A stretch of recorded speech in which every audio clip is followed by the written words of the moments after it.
Good morning. I hope everybody's had a very good breakfast. I know I got in and got my share of it this morning. And anytime you eat, it kind of drags you down. You want to take a nap. So what I want to do is I don't want to put you to sleep. So we'll do a little exercise here. If everybody would just stand up real quick for me, because I don't want you falling asleep. And I'm going to see how well you follow directions. So I'm going to count to three, and when I count to three, I want everybody to clap 3 times really quick. So 1, 2, 3. Y'all did good. So let's try it one more time. This time, let's count to 3, and we want 10 claps. Can you do 10? All right, 1, 2, 3. All right, thank you. You can be seated. And where's Chris Day? All right, when you write your article for tomorrow's paper, make sure you mention I got a standing ovation this morning. My wife didn't tell me not to tell any corny jokes this morning. But I am very excited to be here today, and I'll tell you, and this is not a story I'm telling you, but I was so excited to be here that I was very early. I came last Friday morning. I got my weeks a little mixed up and was on my way here and was actually on the phone with our administrator, Mr. Smith. And I said, are you on the way to Florence this morning? He said, why are you on the way to Florence this morning? And I said, we got this thing out at the city center. He said, you know that's next weekend, right? I said, I do remember that now that you say it. So I had to turn around and go back home. So. But I'm very delighted to be here. This is a wonderful crowd this morning. And I hope I can give you a little bit of information of kind of what we've got going on at Florence County level. 2022 has indeed been a challenging year for all of Florence County. Like many of you who have worked to deal in the post-COVID world, we've dealt with material shortages, the great resignation, rising prices of goods, particularly fuel, and delays in purchasing vehicles and rising interest rates. All of these affect the day-to-day business that you do, but also from county government as well as we deal with these. But just like any other adversity, we have weathered the storm and we continue to adapt to our current climate and make sure that we provide those services that each of you expect us to provide you on a daily basis. Over the past year, Florence County has focused on strengthening our economic development efforts, improving our emergency services, and expanding our recreation opportunities to our citizens. In recent years, we've invested over $22 million to increase the portfolio of economic development project areas that we can have for Florence County. This is something that the thought process began many years ago with my great friend, the late James Schofield. This was one of the things he kept telling us. He said, we can't sell Florence County if we don't have anything to sell. And so we put those efforts in, and along with another $9 million that was in direct assistance that came from the South Carolina Department of Commerce, we now have industrial parks in all parts of Florence County. We've got Florence East, we got Florence West, we've got the Scranton Industrial Park, we got the Johnsonville Industrial Park, and we got the Lake City Commerce Center.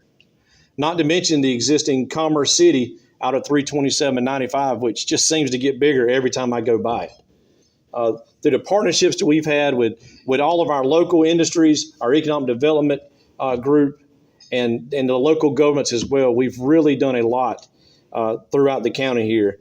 One of the other things we've done this year is we've hired a new economic development director. We were able to hire Greg Robinson, who was one of the most sought-after economic developers in the state, to head up our economic development. And I'll tell you, he has hit the ground running. If you've not yet had a chance to meet him, I do encourage you to do so. And I think you'll be just as impressed as the rest of us are with Florence County. Over the past year, we've announced 3 new industries to Florence County with $112 million invested and an additional 859 jobs for Florence County. While we're very proud of what we've done, we realize that there's still more to be done. I can tell you our group is working every day to do more, and the year is not yet over. And one of the primary responsibilities of local government is that we provide public safety to our citizens. This year, we witnessed the tragic loss of one of our outstanding paramedics, Miss Sarah Weaver, as a result of a tragic motor vehicle accident where she was killed in the line of duty along with the patient she was treated due to the carelessness of one person. Not only did this accident take the life of her, but it also injured 2 of our law enforcement officers. This shows the spotlight on the dangers that each of our first responders deal with each day. Each day, these firefighters, these paramedics, and law enforcement officers, they place their lives on the line for each of us so that we can have the quality of life that we expect and that we can live safely and spend our nights at home in bed with our families. Recruitment and retention continues to be a problem in all these areas. Just like all the other agencies around us, we struggle to keep our public safety officers, our fire, police, and EMS. Historically, they have not been paid what they need to be paid. And we're now trying to make our efforts to do what we can to increase those pay, to try to retain them here and also recruit others so we can have our offices fully staffed and give you the services that you desire. These men and women exemplify the courage that we all seek in our greatest and weakest moments. Realizing that so many of our first responders have given their lives in the line of duty, we partner with members of our private sector to build a new first responder memorial here at the Judicial Center in Florence. It's now nearing completion. I was surprised as we did the research to learn that there were 28 names on this memorial already. But this will be a true testament to show the appreciation that we have for the ultimate sacrifice they made so that we may live. Further, we have invested in our public safety by purchasing another 21 new fire trucks for the Unified Fire District, and also have 4 new building projects ongoing at this time. With these additions, our frontline fleet will include every vehicle now less than 20 years old. That doesn't seem like that big of a deal, but I'll tell you, 10 years ago, we had a couple of fire departments whose newest vehicle was over 20 years old. So we've made great investments in our fire departments to make sure that they can provide the services that they're expected to provide. Through the course of these improvements we've made over the last few years and investments that we've made, we've now lowered the ISO rating in each of our districts within the Unified Fire District.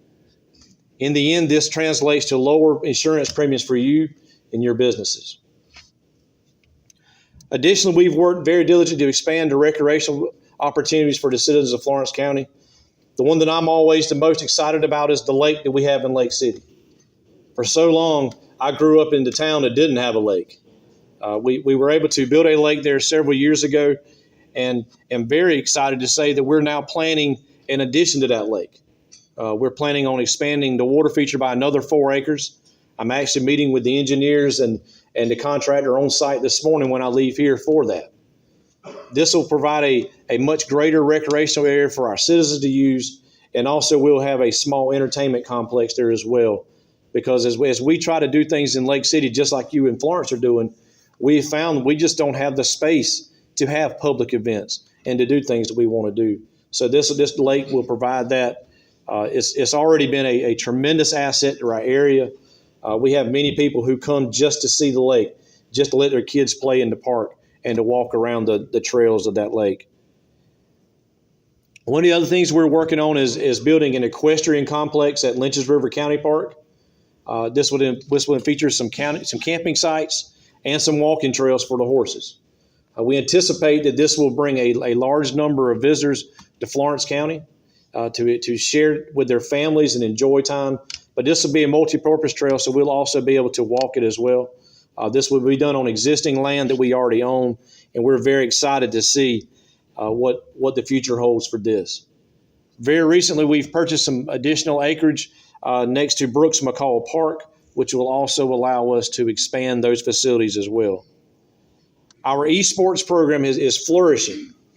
We just had, I think it was 2 weeks ago, we had an esports competition here at the City Center. What we found out is that not every kid plays traditional sports. You can look at me, I was one of those. But what we got is we've got to reach out with our recreation department to make sure that everyone has an opportunity to participate in team sports, whether it be football or basketball, baseball or soccer, but also in these esports games. Because these kids, they're garnering skills that it's become surprising to me that the number of things, even in the military that we look at today, we think sometimes, well, these games are bad for kids. Well, a vast majority of the pilots now in the Air Force who deal with these drones are those same kids who grew up playing those video games. So these truly are our future. And so we want to make sure that we've got opportunities for everyone to have recreation opportunities here in Florence County. Through all of this, we've also forged ahead with the capital project sales tax number 3 projects. We have already completed 89 of the 289 projects that are on this ballot initiative. And as Councilman McCall has already said, of significance to the city of Florence here, that did include a $41 million towards roads here in the city of Florence. That's something I think is very needed here. Other improvements involved in the capital project sales tax include upgrades to our 800 megahertz radio system and their radios that work on that system. This is something that is the backbone for our first responders. This is how they communicate. This is how they get their calls. This is how they communicate with dispatch, and they work together interagency in times of crisis. This system was one of the first in the state to be put in, and now we're dealing with what you see throughout the world with technology is improving. We've got to keep up with that technology. So the capital project sales tax has given us the opportunity to upgrade to the latest and greatest technology and ensure that we've got the best of the best. Another thing that I'm excited that we've got in the penny sales tax initiative is a new coroner's office. And that really doesn't sound that sexy. I know it doesn't. But one of the things I was very surprised to learn is that we didn't have a county morgue. So if we had a person who passed away and they had to be set aside and wait for family to come in from out of town to identify their family member, we didn't have a dignified place for that. Thankfully, our friends over at McLeod have allowed us to use their morgue for many, many years. But this really wasn't what I feel like we should have offered as a service to our citizens. So we're now in the process of building a new county morgue here in Florence. The coroner's office will have that morgue space there available so that they will be able to meet with the family and give them that dignified transition with their family members. Lastly, one of the most important tasks that we're going to have to deal with this year is the hiring of a new county administrator. Our administrator, KG Rusty Smith, has indicated earlier this year that now is the time for his time of public service to sunset at the completion of his current contract. He has exemplified the meaning of a public service through his many years as county council member, county chairman, and now as county administrator. He's been responsible for some of the most significant growth that Florence County has ever seen, and his uncanny ability to get things done would never be matched. We want to thank him for his service and wish him well on the next chapter of his life. He has definitely left some very big shoes to fill, and we know that we've got a great task ahead of us to make sure that we find the right person to fill this position. As great as 2022 has been, I'll tell you, we expect 2023 to be better. We expect our economic developments to continue to flourish. We expect to be proud of what they're doing. We expect to continue to improve our public safety services and also recreation as well. We will promise, as your county council, to work diligently to responsibly grow our county and to provide you the services that you all desire to improve the quality of life of all citizens, not just in Florence, not just in Lake City, but every community in between. We realize there is much to be done, but I'll tell you that we're up to the task, and we all look forward to sharing the fruits of our labor with you again next year. Thank you.